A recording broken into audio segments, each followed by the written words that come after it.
नमस्कार, स्वागत है सभी आंगनबाड़ी सेविका सहायिका बहनों का हमारी आज की सच्ची खबरों में। तो बहनों, जैसा कि आपको पता है, आज 16 जून हो चुकी है। आज से आंगनबाड़ी केंद्र के बच्चों का अभी कोई ऐसा आदेश नहीं आया है कि आंगनबाड़ी केंद्र के बच्चे नहीं आएंगे, जबकि स्कूलों के ये आदेश आ चुके हैं कि 30 जून तक आंगनबाड़ी केंद्रों स्कूल की छुट्टी रहेगी, सिर्फ टीचर आएंगी।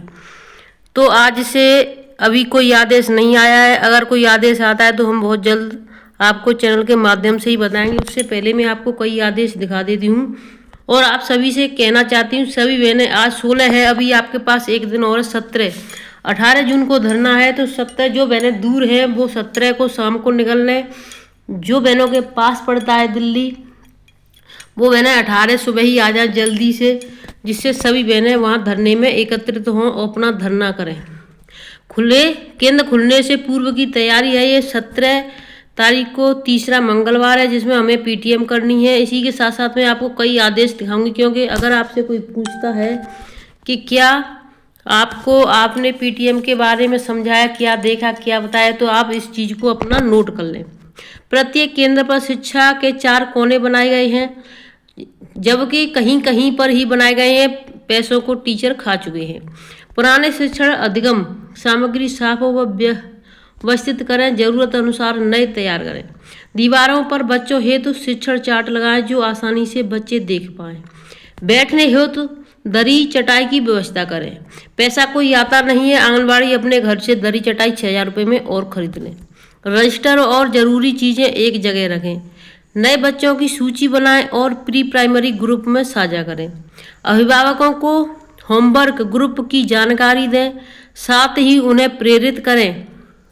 अभिभावकों बच्चों को केंद्र में जाने को बच्चों को प्रेरित करें, यानी अभिभावकों को भी बच्चों को केंद्र पर भेजने के लिए प्रेरित करना है।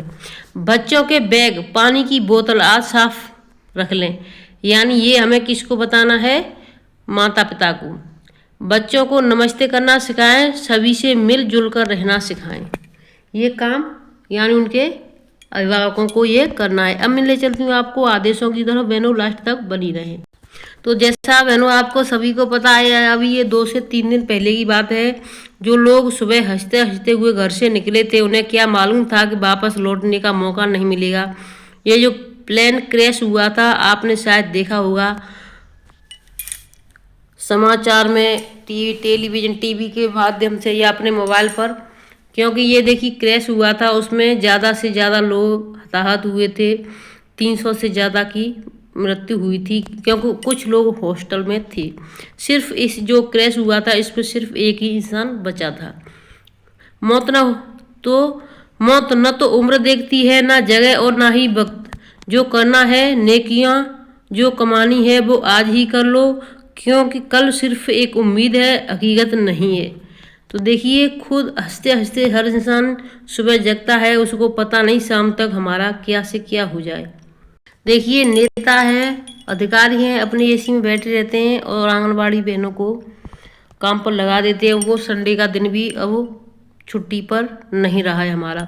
50 डिग्री सेल्सियस तापमान में जब नेता और अधिकारी एसी के सामने से हटते नहीं, तब आंगनबाड़ी बहनों को EKYC और फोटो कैप्चर के लिए गांव गांव दौड़ाया जा रहा है। ऊपर से तुक्का ये कि यदि फला तारीख तक सभी लाभार्थियों का लिंक नहीं हुआ तो उनकी सारी जिम्मेदारी आंगनबाड़ी के साथ ही सेवा समाप्ति की तैयारी रहिए, यानी सेवा समाप्ति के लिए तैयार रहिए।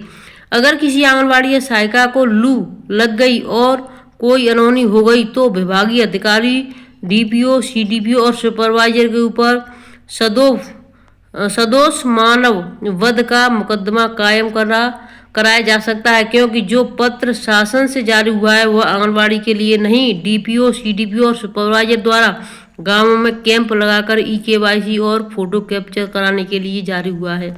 तो देखिए, इस चीज़ को अब जो पीछे का था, अब इसको हम आगे नहीं बताएंगे, क्योंकि अब हमें सिर्फ एक ही चीज़ दिखाई दे रही है, 18 जून और दिल्ली, क्योंकि वहाँ पर हमें जाना है और अपनी चीज़ों को, अपने हक के लिए लड़ाई लड़नी है। और ये बात रखनी है कि फ़ोटो कैप्चर की बजाय आप सीधे लाभार्थी के खाते में पैसा डालें और फ़ोटो कैप्चर बंद करें। एक देखिए निदेशालय से आदेश आए, इसको मैं आपको दिखाते चलती हूँ। और भी आदेश है बहनों, लास्ट तक बनी रहे। ये 14 जून का निकला हुआ आदेश है। निदेशालय बाल विकास सेवा एवं पुष्टार उत्तर प्रदेश लखनऊ 14 जून 2025।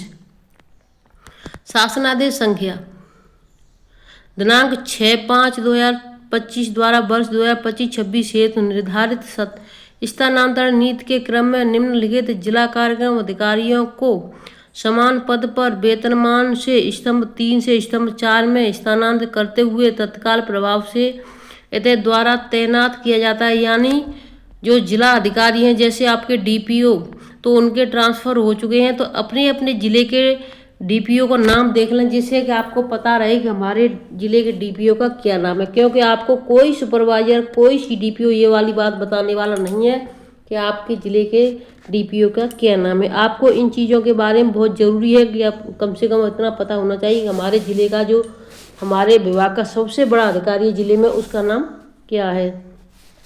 तो जिला कार्यक्रम अधिकारी का नाम, वर्तमान तैनाती जनपद, नवीन तैनाती जनपद और स्थानांतरण का आधार यानी इन्होंने क्यों करवाया है। तो देखिए श्री राज कपूर जो बहराइच में है इस समय, वो उनका यानी उनको चंदौली मिल चुकी है, चंदौली में आ जाएंगे। श्री पवन कुमार यादव में संबंध मुख्यालय से वो गाजीपुर जाएंगे। श्री साहब यादव फतेहपुर, यानी जो सबसे पहले आगरा में थे, फिर फतेह में पहुंच गए, अब ये सिद्धार्थनगर में आ जाएंगे।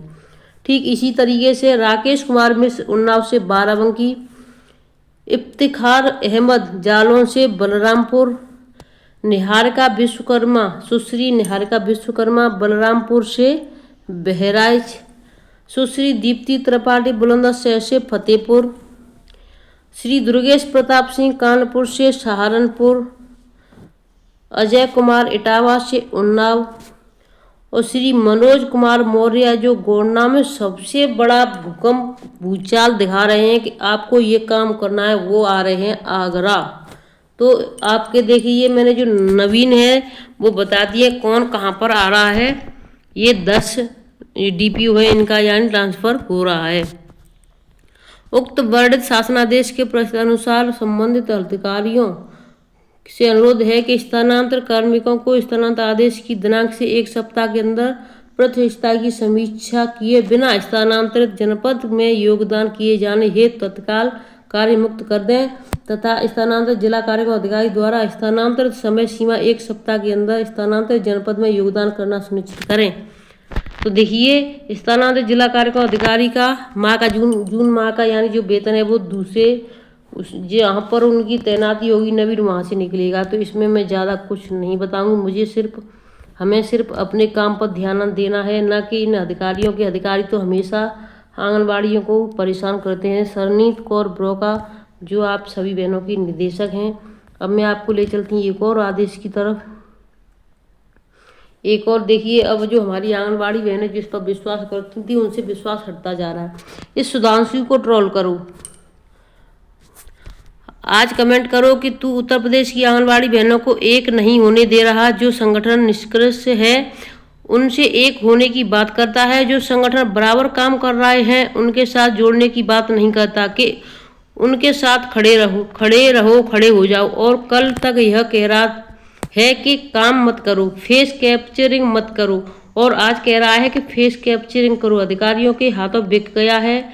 सभी लड़कियों को बोलो इसका बहिष्कार करो। लड़कियों को डरा रहा है कि तुम्हें नोटिस मिलेंगे, तुम्हारी सेवा समाप्त होगी। यह तो कहने से हो गया कि भाई नोटिस का जवाब नोटिस होता है। बहनों नोटिस का जवाब दे देना। जिन लड़कियों के पास डिवाइस नहीं है वह वैसे काम कर लेंगे, जो कर रही हैं उनसे भी नहीं हो पा रहा है। अपने सब्सक्राइब बढ़ाने के लिए वीडियो बनाता है, रोज आदेश पढ़ कर सुनाता रहता है, लड़कियों को गाइड नहीं करता, सही क्या गलत क्या है अधिकारियों की भाषा बोल रहा है। इसके डराने से अगर किसी बहन के साथ अनहोनी हो जाती है तो इसके खिलाफ FIR दर्ज कराई जाएगी। यह लड़कियों को डरा रहा है, इसका बहिष्कार करो। हमारी वजह से इसका चैनल चल रहा है। आज से हम इसके चैनल का बहिष्कार करते हैं।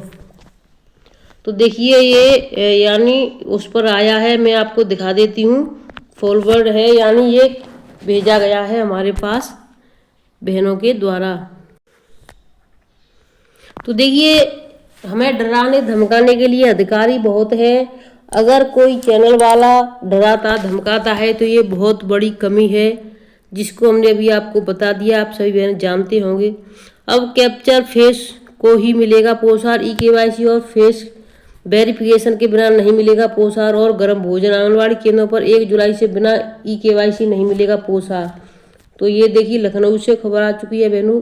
आंगनबाड़ी केंद्रों पर पंजीकृत महिला लाभार्थियों और बच्चों को मिलने वाले पोषाहार और गर्म भोजन 1 जुलाई से बिना ई-केवाईसी और फेस वेरिफिकेशन के मिलना मुश्किल होगा। अब पोषाहार और गर्म भोजन कैप्चर फेस को ही मिल सकेगा। 1 जुलाई से किसी का पोषाहार किसी के हाथों में जाना असंभव ही नहीं, नामुमकिन होगा। बाल विकास सेवा एवं पोस्टार विभाग के 12 नवंबर 2024 तथा 5 मार्च 2025 को जारी आदेश में आंगनबाड़ी केंद्रों पर अनिवार्य वितरण एवं बच्चों की उपस्थिति की निगरानी और पंजीकरण के समय चेहरा पहचान व्यवस्था FRS को विकसित करने के आदेश जारी किए गए हैं। इन आदेशों के तहत अब आंगनबाड़ी केंद्रों पर पंजीकृत बच्चों और महिला लाभार्थियों का ई-केवाईसी किया जा रहा है।